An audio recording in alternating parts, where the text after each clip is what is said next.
Terus bagaimana hubungan dengan anak saya yang sekolah di pesantren? Pak, ini mau nanya. Yang ketiga adalah zakat hewan ternak, dan yang keempat adalah zakat perdagangan. Bismillah, Assalamualaikum warahmatullahi wabarakatuh.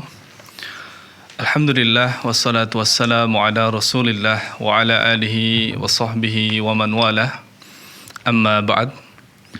Para pemirsa Fatwa TV dimanapun Anda berada, semoga Allah senantiasa melimpahkan rahmatnya kepada kita semua. Alhamdulillah, pada kesempatan kali ini kita dapat berjumpa kembali dalam program Live Interaktif Fatwa TV dengan tema Bekal Muslim, Fikih Jual Beli dan Muamalah Kontemporer. Bersama guru kita, Al-Ustadz Dr. Muhammad Arifin Badri Hafizahullah Ta'ala. Beliau adalah Wakil Ketua Merangkap Anggota Dewan Fatwa Perhimpunan Al-Irsyad. Dan beliau telah hadir bersama kita di studio. Assalamualaikum Ustaz. Waalaikumsalam warahmatullahi wabarakatuh. Apa kabar Ustaz? Ahlan wa sahlan marhaban bikum. Masyaallah. Mana sehat antum ya? Alhamdulillah. Masya Allah, alhamdulillah.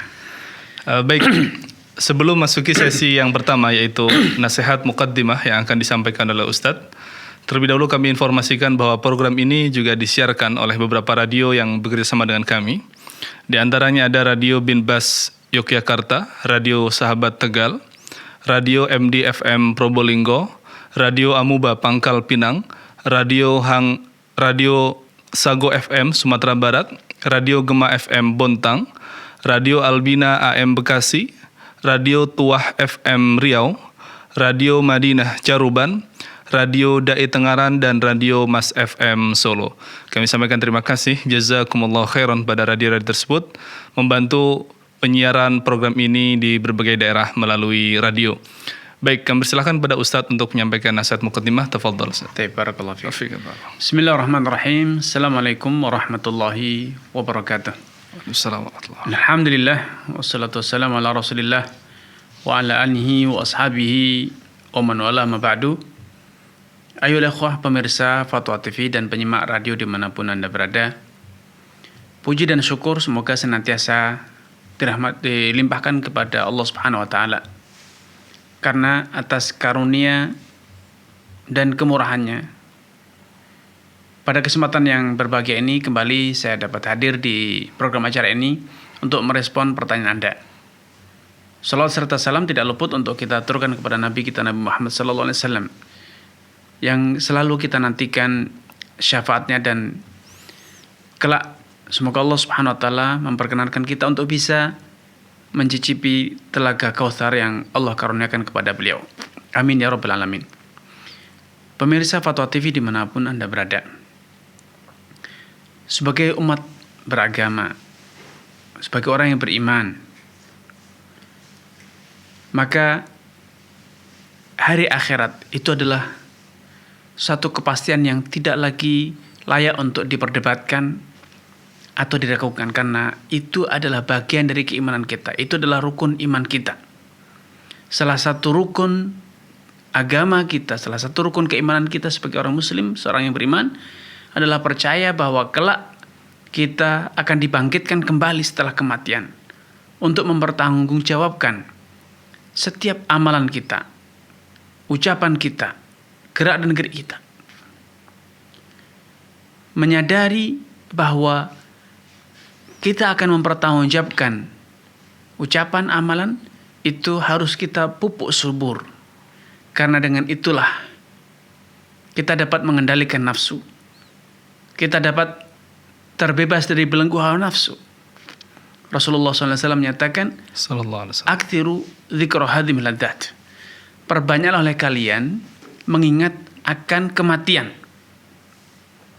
Karena kematian itu, ketika engkau ingat akan mati, tidaklah engkau mengingat kematian di saat engkau sedang kaya raya, kecuali engkau akan merasakan, menyadari bahwa kekayaan yang melimpah itu nilainya sangat remeh-temeh, kecil, sehingga tidak menjadikan Anda lalai, tidak menjadikan Anda euforia dalam kekayaan. Sebaliknya, di saat Anda sedang miskin, la yakunu fi qalil illa katsarahu, tidaklah engkau mengingat kematian, hari akhirat, surga, neraka, kecuali nikmat yang sempit, yang sedikit, kesusahan yang sedang engkau alami, itu akan terasa lebih ringan Kenapa demikian? Dalam kesempatan lain Nabi memberikan gambaran yang lebih jelas. Ad-dunya sijnul mu'min wa jannatul kafir. Seberat-berat kehidupan dunia, maka itu lebih ringan dibanding siksa di akhirat. Sehingga seorang mukmin yang menderita di dunia, yang sengsara di dunia, itu sangatlah ringan dibanding penderitaan di akhirat. Sehingga orang yang beriman akan selalu merasa ringan dunia. Sebaliknya ketika dia terobsesi dengan surga, mengingat surga, dia akan rasakan bahwa dunia ini tidak ada alasan untuk kita pertahankan, untuk kita perebutkan, untuk kemudian menjadikan kita lalai akan akhirat. Dunia ini bagaikan sebuah penjara. Seorang mukmin terobsesi untuk bisa segera masuk surga. Dia selalu rindu untuk bisa berjumpa dengan Allah. Selalu terobsesi dan optimis bahwa Allah telah menyiapkan kehidupan yang terlalu indah untuk dibandingkan dengan dunia. Sehingga walaupun dia mendapatkan kenikmatan yang luas, kekayaan yang banyak, kesenangan yang banyak beraneka ragam di dunia, dianggap itu tidak ada artinya bila dibandingkan dengan kenikmatan surga. Dia tidak euforia, dia tidak hanyut, dia tidak terlalaikan dengan kehidupan dunia. Karena nalarnya, pikirannya, keimanannya selalu mengingat dan rindu akan kehidupan akhirat yang tidak pernah terbayang, tidak bisa dibayangkan, tidak bisa digambarkan. Karena sepandai-pandai Anda menggambarkan kehidupan surga, surga jauh lebih indah, lebih nikmat dibanding apa yang Anda bayangkan. Tetapi bagi orang yang kafir, orang yang merasa puas, orang yang merasa tentram, orang yang merasa mendapatkan kesuksesan di dunia, sehingga dia ketika mendapatkan kekayaan puas, ketika tidak mendapatkan kekayaan dia menghalalkan segala macam cara. Dia akan mengira bahwa surga dia di dunia ini. Sehingga kalau dia tidak mendapatkan kekayaan di dunia, berarti dia tidak akan pernah bisa bahagia selamanya. Sehingga mereka menghalalkan segala macam cara. Karena mereka tidak percaya bahwa kelak akan ada akhirat. Mereka akan siap mengorbankan apa saja, jiwa, raga, bahkan agamanya. Demi apa? Demi kesenangan dunia. Dua kondisi yang sangat berbeda. Anda sebagai orang yang beriman harus selalu ingat, senikmat-nikmat dunia pasti diikuti dengan derita. Tidak ada nikmat yang murni. Seindah-indahnya dunia akan segera berubah dan rusak. Kesenangan apapun itu hanya sesaat, tidak akan selamanya dan seterusnya. Karena Anda tidak boleh lupa alhaakumut takatsur. Jangan Anda kemudian terlalaikan dari kesenangan dunia, dari mengingat kesenangan di akhirat, kehidupan di akhirat. Sekali lagi, yang ingin saya sampaikan, ingin tekankan, saya mengajak Anda sekalian untuk ingat bahwa dunia ini hanya sesaat dan sementara. Semu, bukan hakiki. Kesenangan dunia hanya sesaat dan akan segera berganti dengan derita. Kesenangan sesaat itu pun ternyata juga tidak murni. Pasti diiringi, dibarengi dengan rasa derita dan susah. Berbeda dengan kehidupan di akhirat. Kehidupan di akhirat kata Allah SWT, khuludun fala maut, kekal dan tidak akan pernah ada mati. Kesenangan di akhirat tidak pernah ada derita sedikit pun, betul-betul murni kesenangan. Buah-buahan di surga, Anda tidak usah bersusah payah bercocok tanam. Anda tidak usah bersusah payah memanjatnya. Anda tidak usah bersusah payah membasuhnya. Anda tidak usah bersusah payah mengupasnya. Karena semuanya akan begitu mudah untuk Anda nikmati.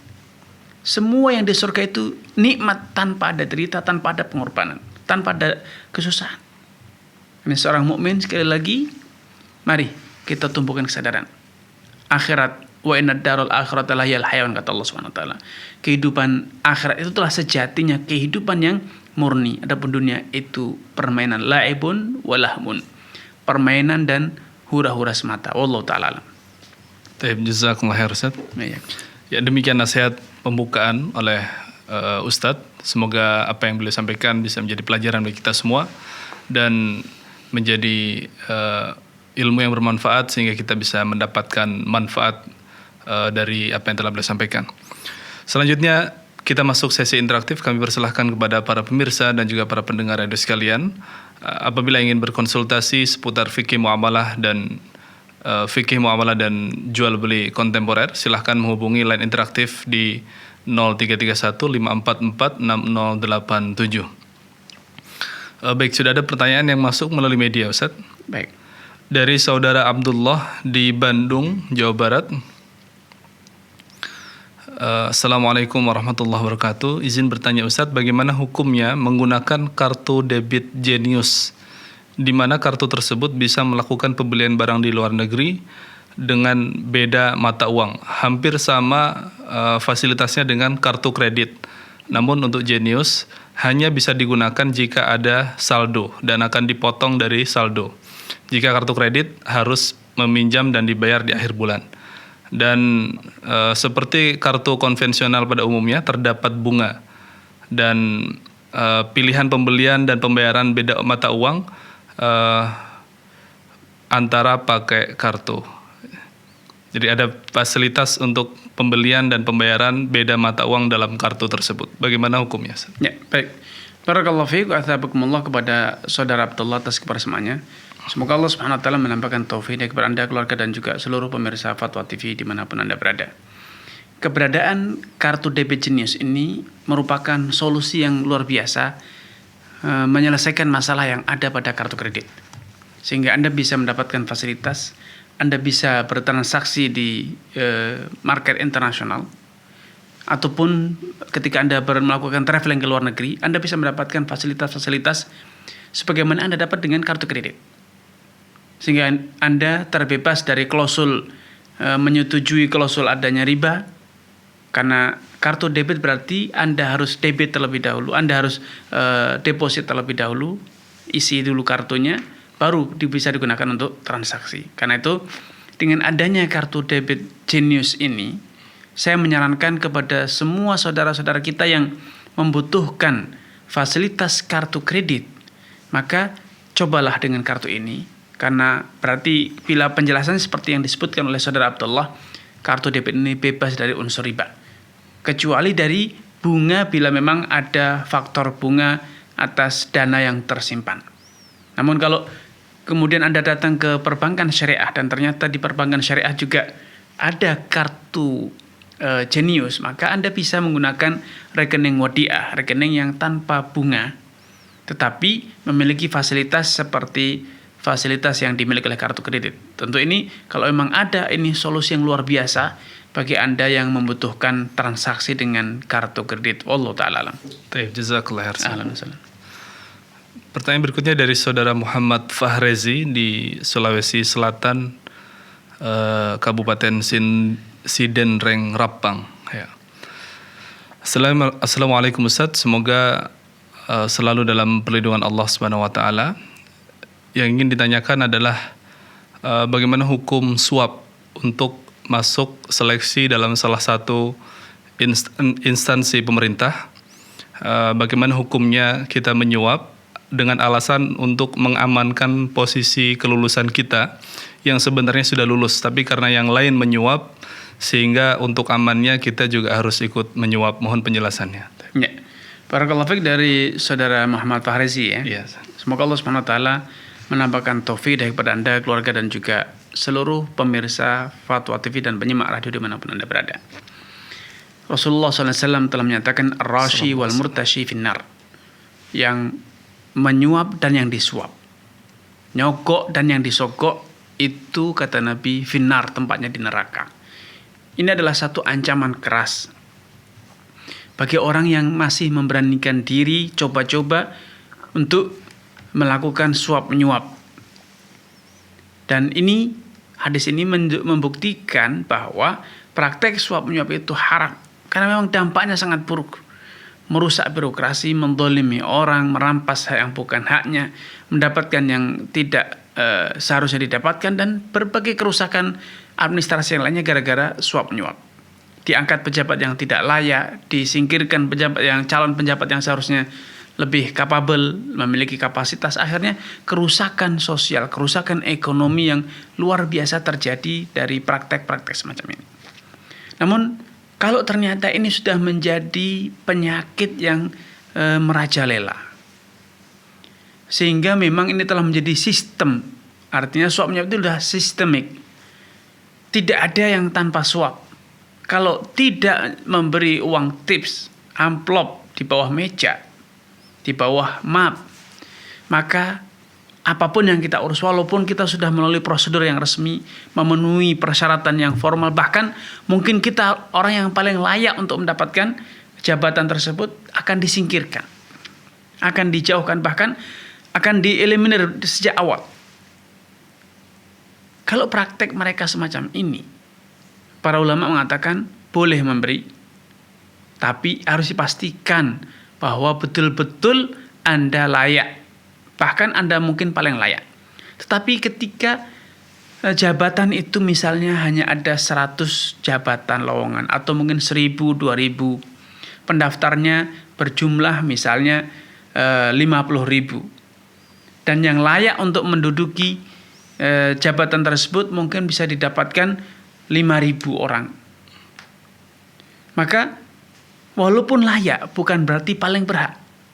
Karena bisa jadi yang paling berhak itu seharusnya dengan nilai ujian yang paling tinggi, pengalaman yang paling banyak, skillnya yang paling bagus, dedikasi yang paling bagus, paling sempurna, kemudian juga etos kerja, kreativitas yang paling bagus. Sehingga kalaupun Anda merasa berhak, tetapi kalau ternyata di sisi Anda juga banyak orang yang sama-sama berhak, bahkan lebih berhak, maka Anda tidak boleh menyuap.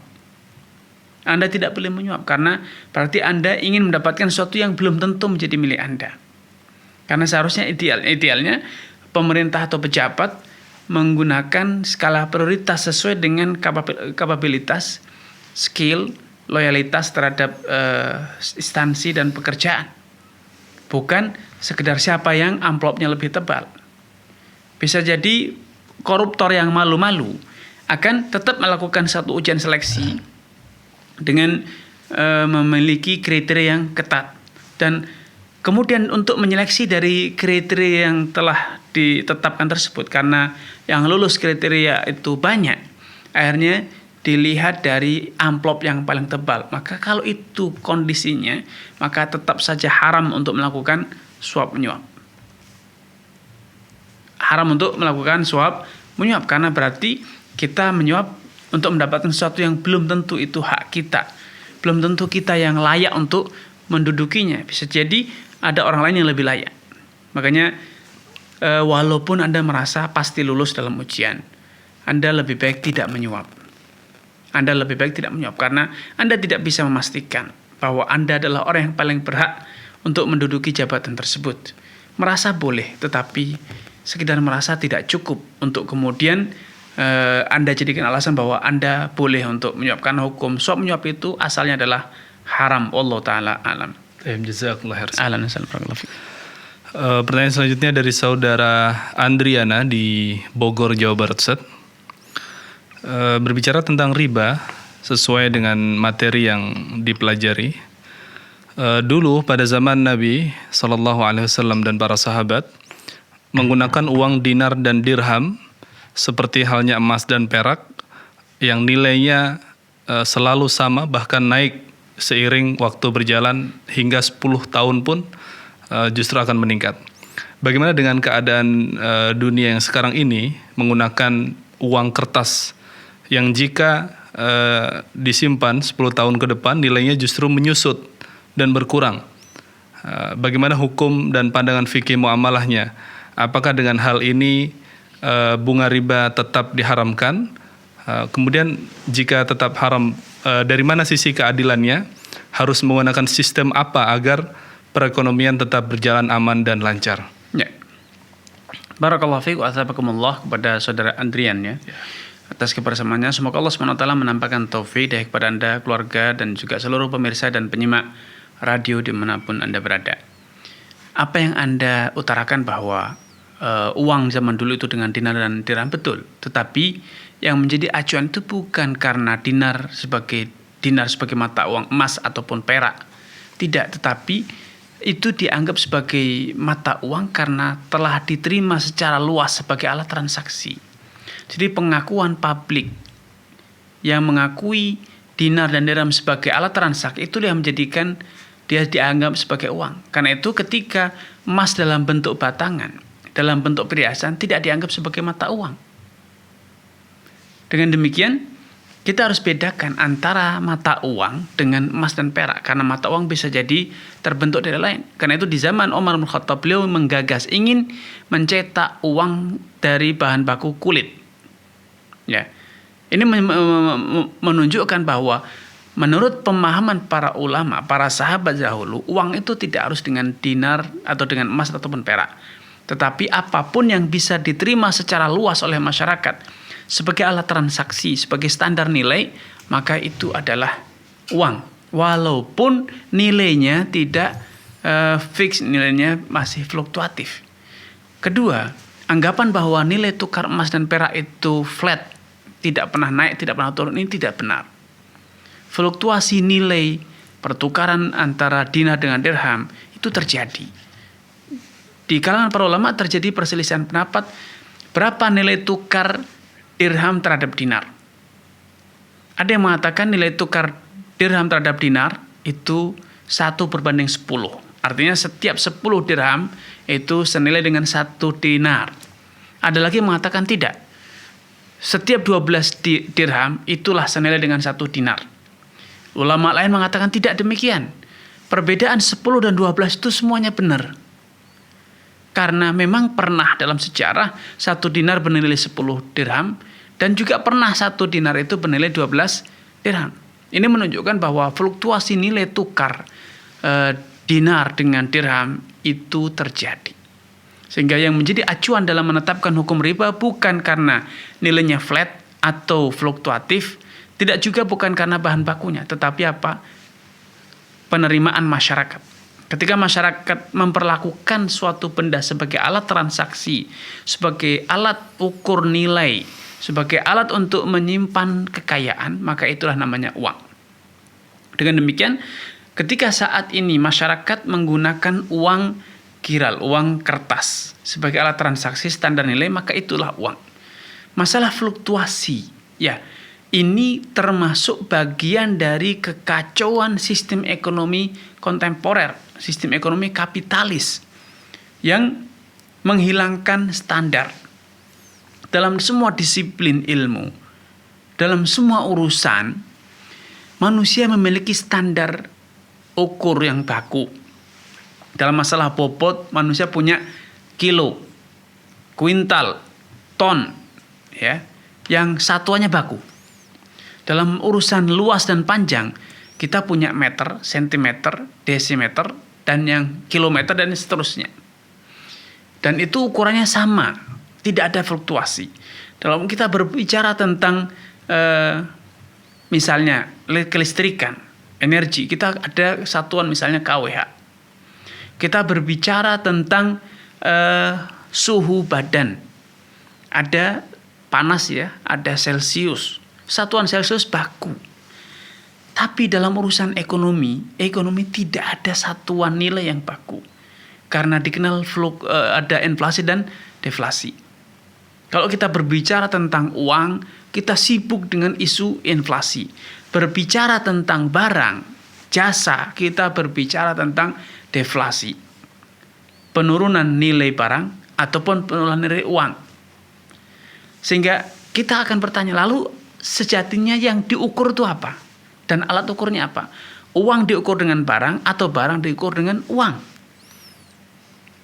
Ini yang menjadikan ekonomi dunia kacau. Karena itu berlakulah hukum riba. Hukum riba dalam Islam itu tujuannya untuk membatasi dan memastikan bahwa uang adalah alat transaksi, bukan objek transaksi. Uang adalah alat pertukaran barang dan jasa, bukan barang dan bukan jasa. Karena itu tidak ada orang yang makan uang, tidak ada orang yang mengendarai uang, tidak ada orang yang menikahi uang, tidak ada orang yang misalnya karena gelap dia menyalakan lampu dengan uang, mengeluarkan uang dari dompetnya langsung nyala, tidak ada. Tapi dengan uang dia bisa beli lampu. Ketika dia punya pengen tempat tinggal, tidak ada orang menyusun uang kemudian menjadi gubuk atau menjadi rumah. Tetapi dengan uang dia bisa beli istana. Dan demikian seterusnya. Orang sakit, tidak ada yang ketika terluka kemudian ditempel dengan uang agar sembuh, tidak. Atau uangnya dihancurkan, serbuknya ditempelkan di luka, tidak ada. Tapi dengan uang dia bisa berobat. Inilah yang diinginkan oleh Islam. Jadikan uang sebagai alat untuk terjadinya pertukaran barang, terjadinya pertukaran jasa, alat untuk memutar roda ekonomi, bukan sebagai objek ekonomi. Kekacauan terjadi adalah karena uang dalam satu waktu dijadikan alat, di lain waktu, di saat yang bahkan di saat yang sama dijadikan sebagai objek, sebagai tolak ukur dan juga sebagai objek yang diukur, sehingga kehilangan kepastian. Karena itu berlakulah hukum riba. Ketika tidak ada alat ukur lagi, tidak ada satuan lagi, itulah namanya riba. Ketika Anda menggunakan uang apapun, uang elektronik atau uang kiral ataupun uang logam, maka ketika itu betul-betul dilakukan sebagai alat transaksi standar nilai, maka itulah namanya ekonomi Islam yang benar, terbebas dari riba. Karena itu dulu, masyarakat dulu jangan dikira hanya bertransaksi dengan dinar dan dirham, dengan mata uang emas ataupun perak, tidak. Di zaman dahulu, di sejak zaman Nabi pun sudah ada mata uang dari logam selain emas dan perak, yaitu yang dikenal dengan fulus. Uang logam dalam satuan yang lebih kecil dibanding dirham, terbuat dari benda lain, dari logam lain, seperti tembaga. Untuk apa fungsinya? Untuk membeli bahan-bahan atau jasa-jasa yang remeh-temeh, yang nilainya rendah. Ya.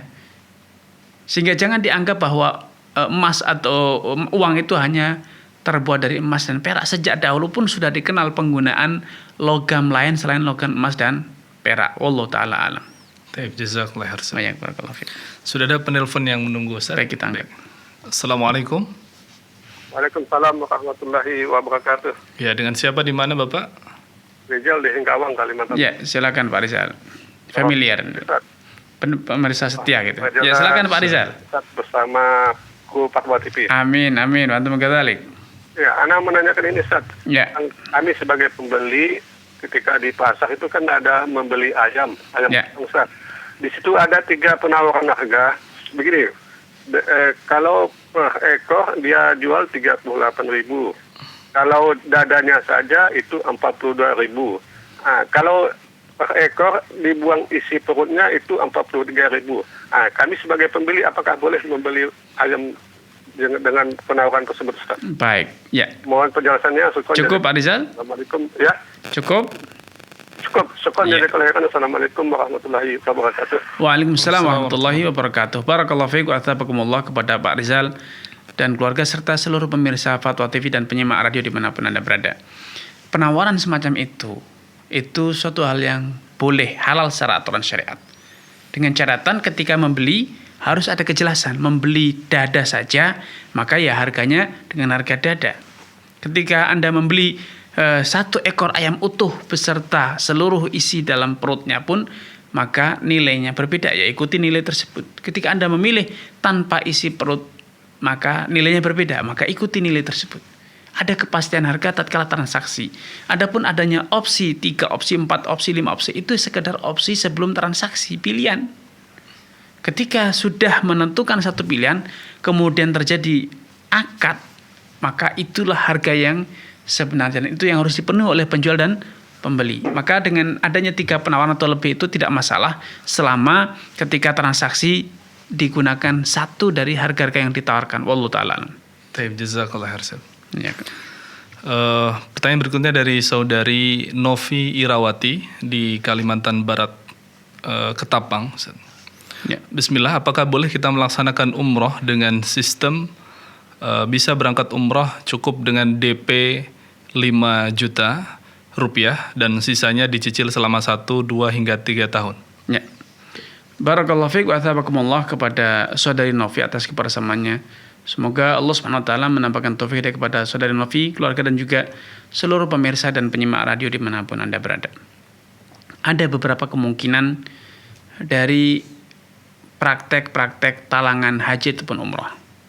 Kemungkinan pertama, yang memberikan talangan tersebut dia bukan provider, bukan perusahaan biro perjalanan umrah dan haji yang memiliki izin resmi dan memiliki kuota serta menjadi agen maskapai dan perhotelan di Saudi Arabia. Artinya ketika dia sudah mendapatkan order jamaah, baru dia carikan visa, dia carikan tiket, dia carikan hotel dan seterusnya. Dia beli paket dari orang lain. Kalau ini terjadi maka haram hukumnya. Kenapa? Karena berarti dia menjual barang yang bukan miliknya dengan nilai yang tidak tunai. Yang kedua, opsi kedua, bisa jadi agen tersebut atau agen perjalanan umrah tersebut, dia adalah provider yang memiliki hak untuk menjual tiket maskapai, kerjasama dengan maskapai.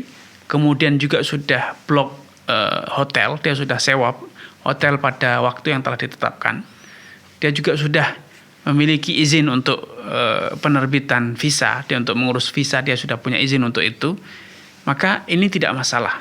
Ya, ini tidak masalah karena sejatinya Biro Perjalanan Haji dan Umrah itu adalah jual beli jasa. Ketika dia memiliki jasa tersebut dan dikatakan memiliki karena dia punya izin, dia punya kerjasama, maka dia secara hukum syariat boleh untuk menjualnya. Tapi ketika dia tidak punya izin, belum tentu ketika dia ngurus nanti dapat, ketika cari tiket belum tentu dapat, ketika cari hotel belum tentu dapat. Ini tentu berbeda dengan orang yang sudah memiliki, dia sudah blok tiket pesawat pada tanggal sekian dengan jumlah sekian seat, dia sudah booking, dia sudah beli. Hotel pun demikian, dia sudah booking hotel di tanggal sekian sampai tanggal sekian. Visa pun dia sudah memiliki izin untuk pengurusan visa, maka dia menjual sesuatu yang dia miliki. Tapi kalau yang tadi tidak punya apa-apa, dia baru carikan dia provider lain untuk ngurus, maka ini sama saja bai'ud-dain bid-dain. Menjual sesuatu yang tidak dimiliki dengan pembayaran yang tidak tunai. Opsi ketiga ketika dia hanya nalangi utang saja. Ya. Dia dihutangi, jelas-jelas dia tidak mencarikan visa. Dia tidak ngurus perjalanannya. Dia hanya nalangi saja, betul-betul dana talangan. Ini kamu mau umroh, saya utangi. Kamu punya berapa DP 5 juta, silakan bayarkan ke travel A. Kemudian sisanya saya lunasi. Nanti ketika pulang dari haji atau umroh, kau cicil dalam nominal sekian rupiah setiap bulan dengan pertambahan bunga sekian persen dari total talangan. Ini yang dikenal dengan dana talangan haji ataupun dana talangan umroh, yang itu sejatinya haram karena jelas-jelas ada riba. Yang terjadi adanya pihak yang penyandang dana ngutangi dan kemudian meminta keuntungan. Kullu qardin jarra naf'an fahuwa riba. Setiap piutang yang mendatangkan keuntungan maka itu adalah riba. Wallahu taala alam. Baik, jazakallahu khairan. Ya, maaf, kemudian dari sisi lain, Allah Subhanahu wa taala tidak suka dengan orang yang memaksakan diri melakukan sesuatu yang di luar kapasitasnya. Kalau memang Anda belum mampu untuk umrah, belum mampu untuk haji, bersabarlah. Lebih baik Anda menabung dibanding melakukan ibadah umrah atau haji dengan cara-cara seperti itu. Karena itu termasuk takalluf, memaksakan diri sesuatu yang tidak kuasa kita lakukan. Wallahu taala. Baik, jazakallahu. Ahlan wa sahlan. Barakallahu fiik. Baik. Pertanyaan selanjutnya dari saudari Elvi. Tidak tahu kita ini saudari atau saudara ya, Elvi di Pasaman Barat, Sumatera Barat. Bismillah Ustaz, mau bertanya tentang masalah piutang. Sebut saja si A meminjam uang kepada B senilai 100.000 pada tahun 80-an, 1980. Saat ini A dan B sudah meninggal, lalu anak dari A meminta uang tersebut kepada anak dari ahli waris. Ya. Jadi anak yang dipinjamin itu menagih kepada anaknya yang dulu Berhutang, dipinjamin. ya. Karena sudah jarak waktu yang cukup lama, pihak dari anak B pernah mengatakan bahwa uang 100.000 pada saat tahun 80-an jika diuangkan sekarang ini senilai 10 juta. Benarkah demikian Ustaz, sehingga pembayarannya harus senilai uang pada saat sekarang? Jazakumullah khairan. Barakallahu fiik. Barakallahu fiik wa athabakumullah. Kepada saudara atau saudari Elvi atas kebersamaannya, semoga Allah SWT menambahkan taufik hidayah kepada Anda, keluarga, dan seluruh pemirsa dan penyimak radio dimanapun Anda berada. Terjadi kontroversi di kalangan para ulama tentang solusi praktek-praktek semacam ini. Tapi sebelum saya menyebutkan kontroversi, kondisi pertama, ketika itu terjadi tanpa kesengajaan, karena memang belum mampu untuk bayar sampai meninggal dunia, baru anaknya yang mampu membayar, atau lupa, tidak sengaja, atau memang belum jatuh tempo, alias penundaan tersebut bukan karena kesalahan, bukan karena wan prestasi, maka para ulama mengatakan dikembalikan senilai dalam nominal yang sama ketika berutang, yaitu 100.000. Tetapi ketika penundaan sampai berlarut-larut hingga hari ini baru mau dibayar, bahkan sampai mati dan baru ditagihkan kepada ahli waris, karena pihak yang berutang itu misalnya mangkir, mulur-mulur, tidak mau membayar, bahkan sengaja tidak mau membayar, padahal mampu, padahal bisa membayar, maka di kalangan para ulama terjadi perbedaan pendapat. Ada yang mengatakan apapun yang terjadi, utang piutang itu sosial, walaupun dia telah berbuat zalim, maka orang yang menghutangi sudah mendapatkan pahala yang banyak. Dan bahkan dengan kezaliman tersebut, sengaja menunda itu, orang yang dizalimi, yang menghutangi, semakin banyak bertambah pahalanya. Ya, pahala menghutangi, pahala dizalimi, sehingga kelak di hari kiamat dia akan mendapatkan tebusannya yang sangat besar, melebihi kalau dia tebus dibayar di dunia. Pendapat kedua, yang menempuh jalur sulh, perdamaian, karena ini kezaliman, dia sudah berbuat baik, menghutangi, minjami, nalangi, ya, tapi ternyata justru malah dikemplang, sengaja ditunda, tidak bayar sampai akhirnya berlarut-larut puluhan tahun, sehingga akhirnya para ulama atau sebagian ulama kelompok kedua mengatakan ini harus ditempuh solusi win-win solution, agar pihak yang berniat baik tadi menolong, meminjami itu tidak terzalimi. Apa solusinya? Yaitu dikonversi dengan nilai yang sewajarnya hari ini. Kalau dulu 100.000 itu kalau digunakan beli dapat 5 ekor kambing misalnya, karena 1 ekor kambing itu nilainya Rp20.000 kala itu misalnya, maka hari ini dikembalikan senilai, yaitu dikonversi ke nilainya 5 ekor kambing, ya, berikanlah senilai 5 ekor kambing tersebut. Sebagai apa? Sebagai konversi atas kezaliman yang dilakukan oleh yang berutang, karena Rasulullah SAW bersabda, laisa li'irkin zalimin haqqun. Orang yang berbuat kezaliman itu tidak punya hak untuk dibela, sehingga dia harus siap menanggung resiko dan konsekuensi. Karena dalam urusan harta itu bukan hanya fisiknya, tetapi harta juga kegunaannya. Betul, dulu nilainya atau terteranya 100.000, ya, angkanya sampai sekarang tetap 100.000, 1 dengan 5 angka, 5 nol. Tetapi fungsi uang, kegunaan uang, kala itu 100.000 dapat 5 ekor kambing. Maka kita harus kembalikan sesuai dengan kegunaan harta seperti sedia kala. Bagaikan orang yang dulu membunuh seekor sapi, tidak segera ditebus, baru hari ini bertobat dengan ingin mengembalikan 1 sapi.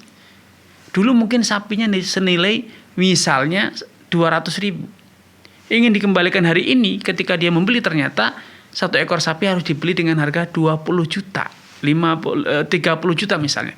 Maka apapun yang terjadi, dia harus mengembalikan 1 ekor sapi walaupun nilainya hari ini jauh berbeda menjadi 30 juta. Kalau dulu cuman 200.000 atau 300.000. Ya, sehingga Allah Ta'ala alam pendapat kedua ini cukup beralasan dan cukup kuat. Karena sekali lagi tadi harta itu tidak hanya dinilai dari fisiknya, tapi juga dinilai dari kegunaannya. Allah Ta'ala alam. Jazakallah khair. Sudah ada panggilan yang menunggu, Ustaz. Baik, kita angkat. Baik, Assalamualaikum. Assalamualaikum. Waalaikumsalam warahmatullahi wabarakatuh. Dengan siapa, di mana Bapak? Dan hamba Allah di Jawa Timur. Ya, Iya, silakan. Ustaz, saya ini kan sekarang udah akhir tahun, Ustaz, hampir akhir tahun. Ya. Ini mungkin jika kita dikirimi suatu foto oleh admin perpustakaan buku, Ustaz. Di foto tersebut, satu foto ada jajaran buku. Karena posisi saya tidak tahu dari judul buku tersebut, tertarik dengan covernya saja, ya sudah saya centang aja. Saya berpikiran, oh ini siapa tahu saya bisa buat aset ataupun hal yang lainnya. Nah, saya apakah jual beli tersebut diperbolehkan, Ustaz? Nah, sedangkan yang diperjualbelikan itu sebuah kitab Timur Tengah yang di posisi saya tidak tahu judulnya, sedangkan karena itu harganya sama semua, Ustaz. Jadi saya centang saja totalan, saya kirim uangnya, nanti barangnya datang gitu, Ustaz. Ya. Sekian, terima kasih. Assalamualaikum warahmatullahi wabarakatuh. Barakallahu fiik. Barakallahu fiik wa ataqakumullah. Semoga Allah SWT menambahkan taufik hidayah kepada Anda, keluarga dan juga seluruh pemirsa Fatwa TV dan penyimak radio dimanapun Anda berada. Kalau kita membeli satu barang, ya, tidak tahu barangnya apa. Ketika didatangkan barangnya bisa jadi sesuai dengan yang kita harapkan, bisa jadi tidak sesuai dengan yang kita harapkan. Walaupun nilainya jelas, nilainya 100.000 per kitab misalnya. Tetapi kitabnya tidak jelas apa kitabnya. Bisa jadi tidak sesuai dengan yang kita harapkan. Ini yang disebut dengan be'ul mulamasatu munabadah. Menjual belikan barang di tempat kegelapan malam. Seperti zaman dulu, ya, itu tidak ada lampu di malam hari bertransaksi, pokoknya diraba-raba, oh, baju dibeli. Ternyata baju wanita. Ternyata bajunya kainnya jelek. Karena tidak ketahuan rupanya, warnanya. Ya. Sehingga dalam bertransaksi kita harus tahu apa yang kita beli, sehingga kita akan rela. Jangan sampai ketika sudah beli, dikirim barangnya ternyata menyesal, tidak sesuai dengan yang diharapkan. Saya kira kitab tentang hadis, ternyata kitab bahasa, bahkan mungkin kitab tentang cerita, tentang sosial dan lain sebagainya. Tidak sesuai yang kita harapkan. Tidak boleh semacam ini. Ini adalah gharar. Ya, dan itu harus dihindari. Kalau sampai terjadi maka transaksinya dinyatakan haram. Allah Ta'ala alam. Baik, jazakallah khairan. Sudah ada panggilan yang menunggu. Baik, kita angkat. Assalamualaikum.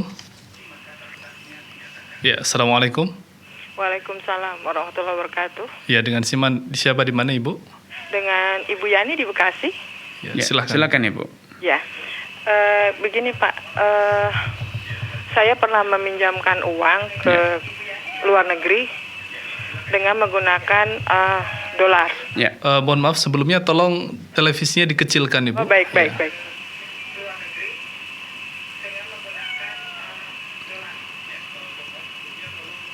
Baik, silakan. Ya, kemudian kurs pada saat itu katakanlah Rp10.000, Ya. sehingga terkirimlah $100 kali Rp10.000. Ya. Kemudian tidak ada ikatan perjanjian apa-apa bagaimana pengembaliannya, apakah dengan tetap dolar atau dengan rupiah pada waktu itu. Baik. Nah, kemudian pengembaliannya dilakukan beberapa bulan kemudian yang ternyata kursnya berbeda. Ya. Sehingga yang hutang Yang itu berhutang. terpaksa harus membayar lebih besar kepada saya. Nah, itu bagaimana ya hukumnya? Karena dari awal tidak pernah ada perjanjian apakah membayar dengan dolarnya atau dengan rupiahnya. Baik. Terima kasih. Assalamualaikum warahmatullahi wabarakatuh. Selamat. Barakallahu fiik wa ataqakumullah kepada Ibu Yani atas kebersamaannya. Semoga Allah SWT menambahkan taufik hidayah kepada Ibu Yani, keluarga dan juga seluruh pemirsa dan penyimak radio dimanapun Anda berada. Dalam utang piutang, ketika jatuh tempo, maka pihak yang berhutang atas kesepakatan dengan yang menghutangi boleh membayar dengan mata uang yang sama, berhutang dolar kembali dengan dolar. Kalau itu yang dilakukan maka ya tidak boleh ada perubahan, $100 kembali $100. Kalau dikembalikan dalam bentuk mata uang lain, ya berhutang dolar $100 ingin dibayar dengan rupiah, maka boleh dengan syarat mengikuti kurs dolar pada hari pembayaran, pada hari pelunasan hutang, bukan kurs dolar ketika berhutang, ya. Jadi konversinya itu dilakukan pada hari di saat pembayaran dengan kurs yang berlaku di saat pembayaran, atau disepakati kursnya sesuai dengan hari pembayaran. Bukan dipersyaratkan di awal, nanti kalau bayar kursnya sekian rupiah ya, tidak. Tapi ketika sudah jatuh tempo dan ingin membayar, saya hari ini ingin bayar utang saya $100, baik, boleh bayar saja dengan rupiah. Ya, berarti berapa kursnya? Haruskah mengikuti kurs yang ada di bank A atau bank B atau C? Tidak harus. Boleh menggunakan kurs yang ditetapkan sendiri, disepakati, silakan disepakati. Ketika bayar, ya boleh bayar dengan rupiah, tapi per dolarnya saya nilai Rp20.000. Disepakati, silakan, tidak masalah. Atau disepakati sama dengan yang dulu, silahkan, tidak apa-apa. Atau lebih murah atau lebih mahal, selama kesepakatan itu dicapai di saat pembayaran, bukan di saat berhutang.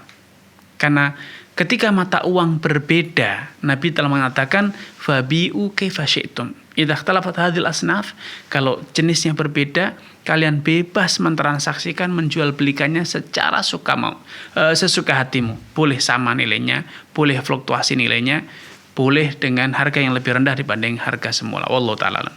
Baik, jazakallah Ustaz. Alhamdulillah. Baik, sudah ada panggilan yang menunggu. Baik, kami persilahkan. Assalamualaikum. Waalaikumsalam. Iya, dengan siapa di mana Ibu? Dengan Umu Faroh di Jawa Barat. Ya, silakan. Begini Ustaz. Baik, silakan Ibu. Nanya, dulu kan kami mempunyai toko bersama gitu, jadi dananya patungan. Saya salah satu anggotanya. Terus saya bilang mau nitip produk air mineral. Terus saya belanja gitu ke salah satu toko grosir. Terus saya pesan sekian dus, terus minta diantar. Terus saya mau bayar, cuma sepemilik toko bilang nanti aja bayarnya di sana di tempat gitu. Ya udah, saya nggak nanya kenapa dia nggak mau dibayar di situ. Terus saya ke toko bersama kami itu, cuma karena saya kan tinggalnya agak jauh dari toko itu, lalu saya menitipkan uangnya ke kasir gitu, uang buat bayarnya tuh, dan diterima kasir. Terus ya udah. Beberapa hari kemudian itu dipermasalahkan, katanya nggak boleh. Itu gimana Ustaz? Ya, nggak bolehnya kenapa alasannya? Nggak bolehnya karena nitipnya di kasir katanya. Karena kasirnya karyawan situ. Baik, sudah cukup Ibu? Boleh satu lagi Ustaz? Silakan Ibu, pendek saja ya. Ada teman saya, jadi dia minta ditransferkan ke rekening temannya gitu, cuma pakai uang saya dulu.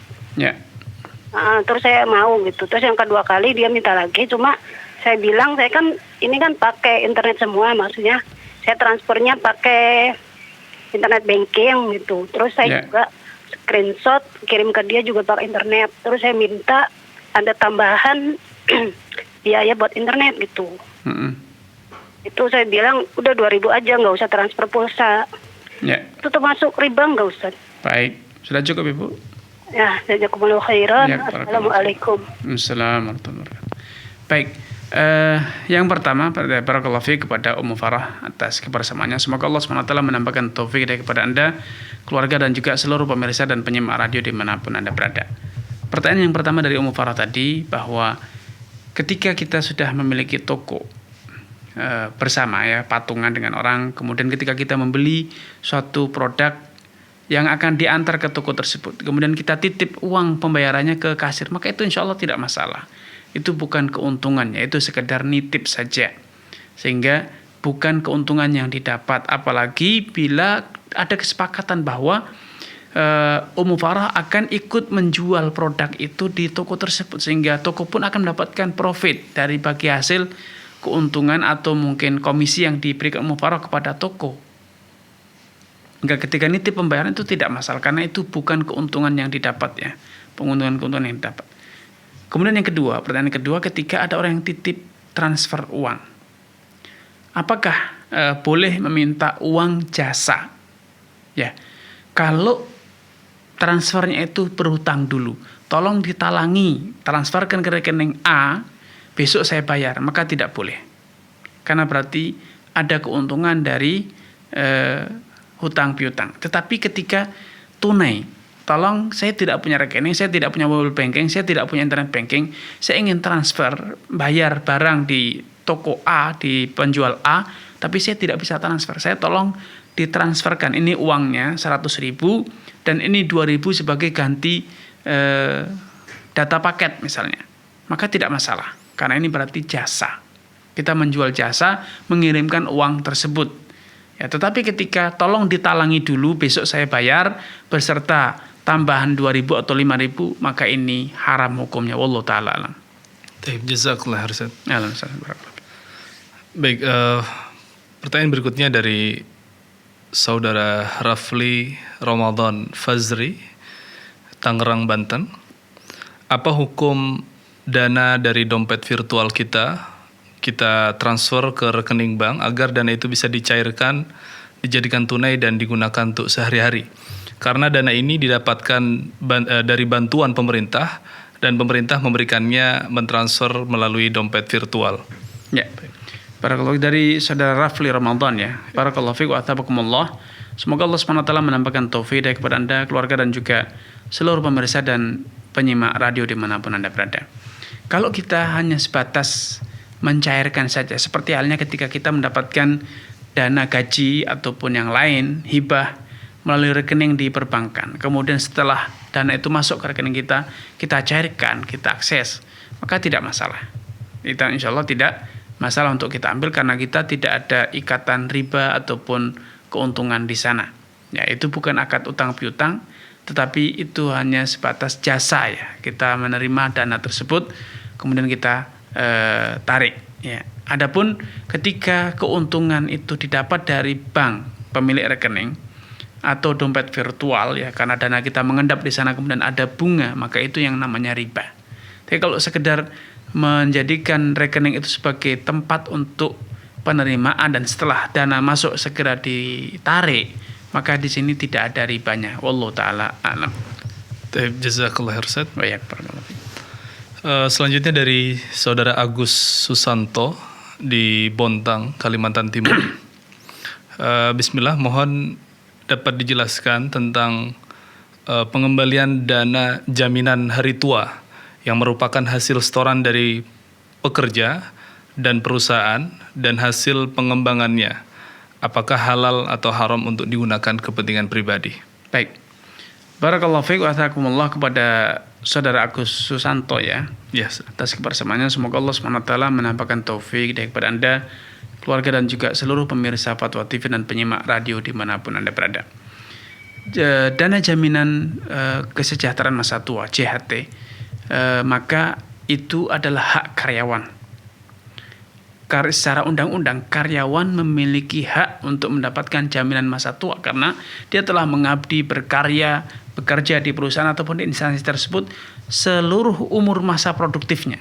Seluruh umur produktifnya telah dia curahkan untuk ikut membangun, ikut membesarkan, mengabdi di perusahaan ataupun di instansi tersebut. Sehingga layak bila kemudian tatkala umur produktifnya telah berlalu untuk kemudian dia mendapatkan kontribusi dari instansi ataupun dari perusahaan, kontribusi sebagai jaminan atau bantuan bagi karyawan, bagi staf atau bagi pegawai untuk menghadapi masa-masa tua atau sisa umurnya.